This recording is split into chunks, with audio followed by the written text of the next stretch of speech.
नमस्कार किराना साथियों, स्वागत है आप सभी लोगों का मेरे YouTube चैनल किराना क्लब एट पीके शॉप पर। दोस्तों, अगर आप भी किराना व्यापारी हैं तो आप चाहें या ना चाहें आपको अपने दुकान में कस्टमर को उधार देना ही पड़ेगा। और ये बात 100% सच है कि बिना उधार दिए आप अच्छा प्रॉफिट नहीं कमा सकते हैं। लेकिन ध्यान देने वाली बात यह है कि कहीं आप किसी गलत ग्राहक को तो उधार नहीं दे रहे हैं जो कि आपका पैसा लौटाए ही ना। तो दोस्तों, इन तमाम उलझनों से बचने के लिए हर किराना व्यापारी को अपने दुकान में ग्राहकों का उधारी लिमिट ज़रूर सेट करना चाहिए। उधारी लिमिट मतलब कि एक निश्चित अमाउंट के पैसे से ज़्यादा का उधार किसी ग्राहक को ना देना। अब ये लिमिट किसी ग्राहक की 200 रुपया तो किसी ग्राहक का 2000 भी हो सकता है। अब उधारी लिमिट कैसे सेट किया जाए, ये पूरी तरह से ग्राहक के लेन देन के ऊपर ही डिपेंड करता है। मान लीजिए कि आप प्रतिदिन 5000 रुपये का सेल कर रहे हैं, यानी कि आपके महीने का टर्नओवर 1,50,000 रुपया है और आपके पास 20 ऐसे ग्राहक हैं जो कि उधारी में लेन देन रखते हैं। तो अब आप उन ग्राहकों का उधारी लिमिट कैसे सेट करेंगे? देखिए, ऐसा करना बहुत सिंपल है।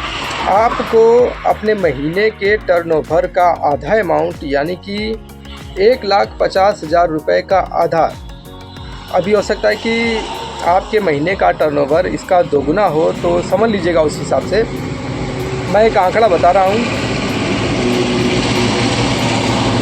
तो अगर आपके महीने का टर्नओवर 1,50,000 रुपया है तो इसका आधा अमाउंट यानी कि 75,000 रुपया ही आपको उन 20 ग्राहकों के लिए रखना है जो कि आपसे उधारी में लेन देन रखते हैं।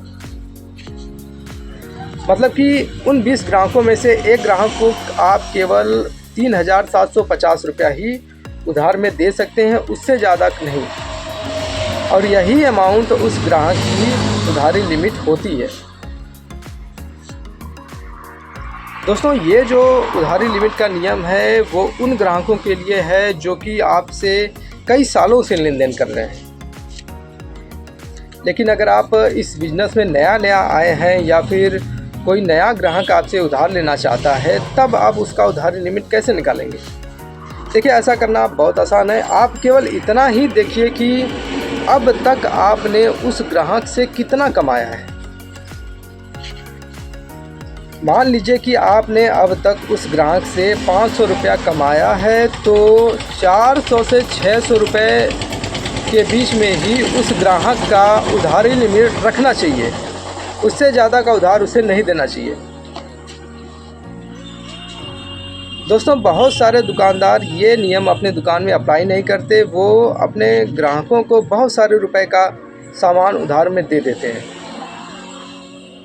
अगर आपके महीने का टर्नओवर 1,50,000 रुपया है और आपने एक ही ग्राहक को 50,000 रुपया उधार दिया हुआ है, तो अब वो ग्राहक आपके दुकान का एक बहुत बड़ा हिस्सा अपने पास रखा हुआ है। अगर वो पैसे देता है तो ठीक है, नहीं तो आपकी दुकान डगमगा जाएगी और आप अपनी दुकान संभाल नहीं पाएंगे। दोस्तों, बहुत सारे लोग किराना स्टोर की दुकान कर लेते हैं, लेकिन 6 महीने, 8 महीने या 1 साल जाते जाते उनको अपनी दुकान बंद ही करनी पड़ती है। दोस्तों, उनकी दुकान बंद होने का एक बहुत बड़ा कारण यही होता है कि वो अपनी दुकान में उधारी पर कंट्रोल नहीं रख पाते हैं। वो ग्राहकों को बहुत सारे रुपए का सामान उधार दे देते हैं। नतीजा यही होता है कि उनकी दुकान घाटे में चली जाती है और उनको अपनी दुकान बंद ही करनी पड़ती है। तो दोस्तों, किराना की दुकान जितनी आसान दिखती है, असल में उतनी आसान होती नहीं है। इस बिजनेस में सैकड़ों छोटे बड़े आइटम होते हैं और आपको हर छोटी छोटी बातों पर दिमाग लगाने की ज़रूरत होती है। तो दोस्तों, अगर आप भी ये बिजनेस कर रहे हैं तो आपको पूरी ईमानदारी से, पूरी तत्परता से और पूरी तरह से समर्पित होकर ही इस बिजनेस को करना चाहिए, तभी आप अच्छा प्रॉफिट कमा सकते हैं। तो दोस्तों इस वीडियो में इतना ही। अगर वीडियो पसंद आई तो वीडियो को लाइक करिएगा और मेरे चैनल को ज़रूर सब्सक्राइब करिएगा।